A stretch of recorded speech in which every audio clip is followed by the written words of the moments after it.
Nós já falamos várias vezes aqui nesse canal sobre a transverberação, o fenômeno da transverberação que se passou com o Padre Pio. Hoje eu vou querer entrar um pouquinho mais nesse assunto.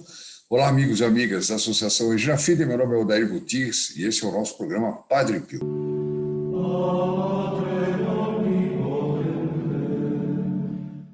E eu vou entrar um pouco nesse assunto porque eu tenho um texto aqui do Padre Gianluigi Pasquali, com cartas do Padre Pio, que ele escreve para o diretor espiritual dele, o Padre Benedetto, falando dessa questão dos anjos, o anjo que aparece para ele na transverberação.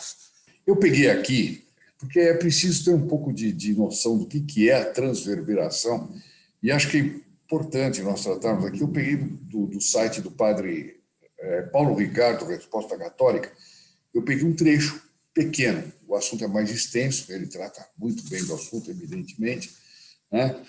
Mas eu peguei um trecho apenas que nos ajuda apenas a compreender o outro trecho que eu vou ler do Padre Pio, certo? Então ele diz assim: por várias vezes na história, serafins com flechas incandescentes visitaram as almas amantes de Cristo. Mas o que é, afinal de contas, esse fenômeno místico experimentado por homens da estirpe de São Francisco de Assis, Santa Teresa de Jesus, Santa Teresa de Ávila, né? E São Pio de Pietrelcina? O fenômeno da transverberação ficou conhecido principalmente por causa da famosa escultura de Gian Lorenzo Bernini, chamada O Êxtase de Santa Teresa, que está na igreja Santa Maria della Vittoria, em Roma. Essa magnífica obra retrata uma experiência relatada pela própria Santa Teresa de Jesus em sua autobiografia. Ela diz: quis o Senhor que eu tivesse algumas vezes esta visão. Eu via um anjo perto de mim, do lado esquerdo, em forma corporal, o que só acontece raramente. Deixa eu só desligar meu celular, que eu lembrei agora. Quando a gente lembra dele, ele toca, né? Então, pronto, já está cortado. Então, o anjo apareceu perto dela, do lado esquerdo dela, certo? Em forma corporal, o que acontece raramente. Não era grande, mas pequeno e muito formoso, com um rosto tão resplandecente que parecia um dos anjos muito elevados que se abrasam. Deve ser dos que se chamam querubins, já que não me dizem os nomes, mas bem vejo que no céu há tanta diferença entre os anjos que eu não saberia distinguir. Vi que trazia nas mãos um comprido dardo de ouro, em cuja ponta de ferro julguei que havia um pouco de fogo. Eu tinha a impressão de que ele me perfurava o coração com o dardo algumas vezes, atingindo-me as entranhas. Quando o tirava, parecia-me que as entranhas eram retiradas e eu ficava toda abrasada. Olha que interessante agora. Eu ficava toda abrasada no imenso amor de Deus. A dor era tão grande que eu soltava gemidos e era tão excessiva a suavidade produzida por essa dor imensa que a alma não desejava que tivesse fim, nem se contentava senão com a presença de Deus. Olha que interessante essa coisa. Quer dizer, a dor era imensa, né? Parece que arrancava as entranhas dela, mas ao mesmo tempo a doçura e a suavidade era imensa também. Dessas coisas, fenômeno místico, né? Só um santo é capaz de sentir, mas talvez ele não seja capaz de descrever como Santa Teresa está fazendo aqui. Eu acho até que é uma tentativa, porque deve ter tido coisas mais impressionantes. Ela diz: não se trata de dor corporal, é espiritual, se bem que o corpo também participe, e às vezes muito. É um contato tão suave entre a alma e Deus que suplico a sua bondade que dê essa experiência a quem pensar que minto. Puxa vida, ousada, espanhola, Santa Teresa muito espanhola. Bom, e nessa carta dirigida ao diretor espiritual dele, o Padre Benedetto, o Padre Pio fala a respeito da transverberação, né?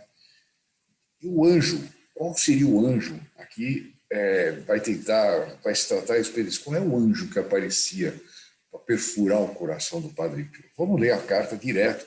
É o Padre Pio nos contando, escrevendo de San Giovanni Rotondo no dia 20 de dezembro de 1918. Olha só que... Bom,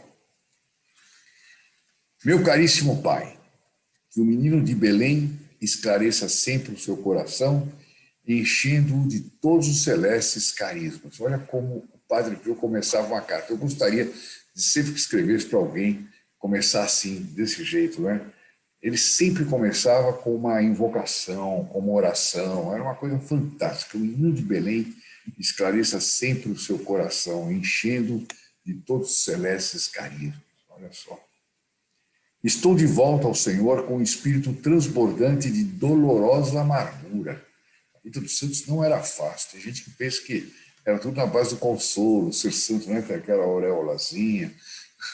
Ele andava por lá, por essa auréola. Bem diferente, bem diferente.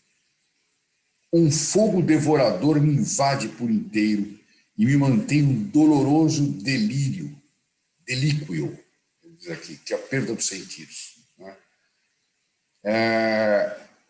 As densas trevas me envolvem todo. Uma força poderosíssima, quase invisível, me destrói. Vocês vejam que é muito parecido com a descrição de Santa Teresa, né? Enquanto tento recolher os resíduos dispersos das minhas faculdades, tudo volta a se perder e é esmagado e anulado inteiramente. Ele não conseguia dominar essa dor, essa situação. Meu Deus, estou em vós, em profunda confusão. Em vós que sois o que sois, eu, um nada, mesquinho, digno somente de vosso desprezo, da vossa compaixão, mas reflito que tenho de me haver com Deus, que é meu. Ah, sim, e quem quer negar...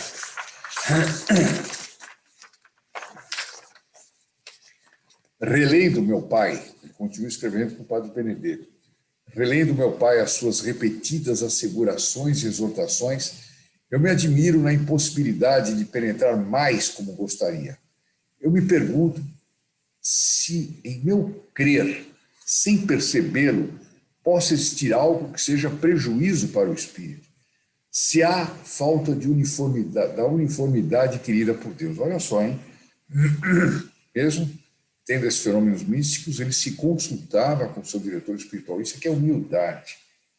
Isso que é humildade e compreensão de como é importante ter alguém que aconselhe direito. Ai de mim, os sentimentos suscitados em mim a esse propósito tocam dois extremos, embatem-se entre si e reduzem a alma à quase impotência de reagir, mantendo-a no mais duro martírio dia e noite. Ontem nós falamos dos êxtases, né? Então dá a impressão que o êxtase... Mas aqui é um êxtase que se passa aqui também, né? O êxtase não é só uma coisa deliciosa, gostosa de sentir, não. Então, mantendo-a, a minha alma, no mais duro martírio, dia e noite. Ai de mim, onde me encontro? O que acontece comigo? Deus, onde poderei encontrar-vos? Ó meu Deus, onde estás? Quer dizer, entrava junto com isso também a escuridão da alma, que Santa Teresa nos fala, né, também. São João da Cruz também fala disso. É um cerco ilimitado que me reduz sempre ao mesmo círculo vicioso. Não compreendo a sua sugestão de deixar acontecer mesmo quando não me é permitido. O diretor dele tinha dito, deixa acontecer, né? Eu não compreendo a sua sugestão. Faça-me a caridade de explicar-me. Os fenômenos místicos, como eles provêm de Deus, eles não podem ser controlados pela vontade de ninguém, né? Pela vontade humana. Pai, quando terá fim o tormento que sinto no espírito e no corpo, em virtude da operação ocorrida e que perdura sempre? Meu Deus, meu Pai, eu não aguento mais. Sinto-me ser devorado por uma força misteriosa, íntima e penetrante que me mantém sempre em um doce, mas dolorosíssimo delíquio. Quer dizer, a mesma coisa. Terrível, penetrante, mas uma doçura fantástica. Só Deus consegue fazer isso. E mantinha ele numa situação de perda de sentidos, né? Delíquio. O que é isso? Ele pergunta para o padre. Lamentar-se com Deus por tanta dureza é culpa? Eu estou cometendo uma culpa por me lamentar? E, se é culpa, como se faz para sufocar esses lamentos quando uma força, a qual não se pode resistir, me leva a lamentar-me ao doce Senhor sem poder friar de maneira nenhuma? Não conseguia não se lamentar, era muito forte. Há muitos dias percebo em mim uma coisa parecida com uma lâmina de ferro, lembre da ponta de ferro, no coração de Santa Teresa, que se estende da parte inferior do coração até a parte direita das costas. Quer dizer, portanto, entrava nesse sentido, no coração, a parte inferior, ele sentia na parte das costas. Né? Lembra Santa Teresinha dizendo que entrava, ela sentia até as entranhas, e quando essa flecha saía, essa lança saía como se estivesse tirando as entranhas dela também, né? Que se estende, então, nas costas em linha transversal. Então, assim, né? Não, assim. Nesse sentido. Bom. Causa-me dor muito aguda e não me dá descanso algum. O que é isso? O que são essas graças do coração transverberado, né? Ele pede para o padre explicar. Será que o diretor espiritual sabia explicar? Não é brincadeira, né? Comecei a perceber esse fenômeno novo depois de uma aparição daquele frequente personagem misterioso, o anjo, dos dias 5 e 6 de agosto, né? Da transverberação. E do dia 20 de outubro, chagas visíveis aqui, chagas visíveis, né? Agora, veja bem, aqui ele se confunde, porque as chagas ele recebeu nos dias 20 de setembro, né? Mas, no dia 20 de outubro, do qual eu falei, caso o senhor se lembre em outras cartas minhas. Diga-me tudo em sua resposta e me tranquilize. Para as próximas festas do menino, de Jesus menino, olha como ele se despede. Desejo que o seu coração seja o berço florido dele. Que coisa poética, né? Um homem que está sofrendo tudo isso, essas dores, ele está descrevendo as dores para o diretor espiritual, ele diz, desejo para as próximas festas do Jesus menino, que seu coração seja o berço florido dele, no qual ele possa se deitar sem incômodo algum e nada provar do exive a patre et veni in mundo. Nada provar do sai do Pai e vinha ao mundo. É maravilhoso. Beijo-lhe a mão com veneração e respeito grandíssimo, pedindo-lhe a sua santa bênção. Digo, seu afeiçoadíssimo filho, Frei Pio Capuchinho. Que coisa linda, né? Que coisa linda. E com isso a gente... Quem era esse anjo? Né? Alguns autores dizem que era São Miguel Arcanjo. Ele mesmo, parece que numa das revelações, isso há muita especulação a esse respeito. Né? Ele diz um personagem que aparece, etc. Tal. Santa Teresa já fala de um outro anjo, que era um serafim, uma coisa assim. Enfim, é muito... Tudo isso é muito misterioso, mas o fenômeno era o mesmo. Né? Imagina, Padre Pio vivendo com esses fenômenos. Desde 1918, ele ficou 50 anos com as chagas, com a transverberação, com as chagas do ombro, que nós temos a relíquia lá. Eu gosto muito de sempre dizer que eu tenho aqui o sangue do Padre Pio na relíquia, né? Do ombro dele. Esse homem, com esses 50 anos, ele sofreu perseguições, ele construiu um hospital, ele era Ele passava 16 horas num confessionário, 14 a 16 horas, atendia gente do mundo inteiro, dava conselho para o mundo inteiro, respondia milhares, centenas de milhares de cartas. Impressionante, né? Vamos pedir ao Padre Pio que nos dê um pouquinho desse zelo, um pouquinho. Pedir a ele, Padre Pio, dai-me uma fagulha desse vosso zelo e eu serei o melhor apóstolo da terra. Com essa oração nós terminamos, convidando vocês mais uma vez a serem filhos protegidos do Padre Pio.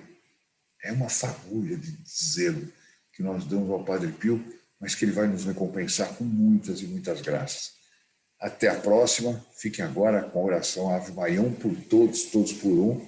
Não esqueçam de compartilhar esse vídeo para poder incluir muitas pessoas na Santa Missa, nas duas missas, da próxima quinta-feira e a do dia 23. Tá claro? É só você compartilhar. E você que não é inscrito, só inscrever-se, você já está inscrever-se no canal, você entra na próxima quinta e também no dia 23 próximo, tá claro? De maneira que façam isso.